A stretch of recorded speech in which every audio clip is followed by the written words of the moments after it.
नमस्कार किसान भाइयों, मैं अशोक कुमार जय किसान खेती बाड़ी ज्ञान चैनल पे आपका स्वागत करता हूं। आज हम बात करने वाले हैं बायर के एम्बिशन टॉनिक के बारे में कि हम इसका प्रयोग किन किन फसलों पर कर सकते हैं, इसमें कौन कौन सा तत्व मिला होता है, इससे फसलों पर प्रयोग करने पर क्या-क्या फ़ायदे होते हैं, इसकी डोज़ क्या है, इसकी कीमत क्या है, सारी जानकारी हम आपको इस वीडियो में बताएँगे।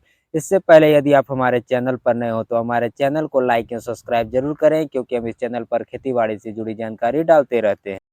अब यदि हम बात करें कि एम्बिशन में कौन-कौन सा तत्व मिला होता है, तो इसमें पाए जाने वाले तत्व एमिनो एसिड एवं फुल्विक एसिड होते हैं, जो कि फसलों के लिए बहुत ही आवश्यक तत्व होते हैं।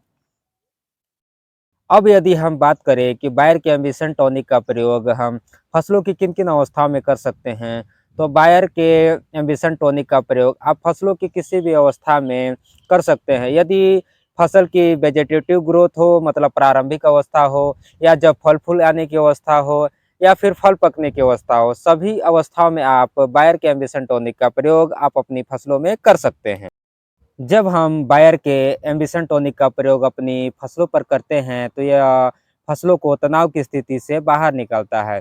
यदि आपके पौधे की ग्रोथ अच्छी नहीं हो रही हो, अगर आप बायर के एम्बिशन टॉनिक का प्रयोग अपनी फसलों पर करते हैं, तो उसकी ग्रोथ अच्छी होने लगती है। यदि आपके पौधों की ग्रोथ अच्छी है और फल-फूल नहीं आ रहे हैं, और यदि आप बायर के एम्बिशन टॉनिक का प्रयोग अपनी फसलों पर करते हैं, तो फल-फूल आने लगते हैं। मतलब यह ऐसा टॉनिक है जो फसलों को तनाव की स्थिति से बाहर निकालता है। जब आप बायर के एम्बिशन टॉनिक का प्रयोग अपनी फसलों पर करते हैं, तो यदि आपके फसल के फल-फूल ड्रॉप हो रहे हैं, मतलब झड़ रहे हैं, तो उन्हें यह झड़ने से रोकता है। अब यदि हम बायर के एम्बिशन टॉनिक के क्रॉप स्प्रे की बात करें, मतलब इन्हें आप किन-किन फसलों में प्रयोग कर सकते हैं, तो इन्हें आप सभी प्रकार के फसलों में इसका प्रयोग कर सकते हैं। जैसे आलू, टमाटर, बैंगन, मिर्च, सोयाबीन, धान, मक्का, गेहूँ, सभी प्रकार की फसलों में आप बायर के एम्बिशन टॉनिक का प्रयोग कर सकते हैं।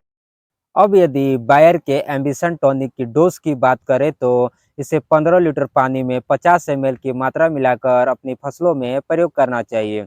एम्बिशन टॉनिक के प्रयोग से फसलों में फल-फूलों की संख्या बढ़ती है और फसलों के रोग प्रतिरोधक क्षमता, मतलब रोगों से लड़ने की क्षमता भी बढ़ जाती है।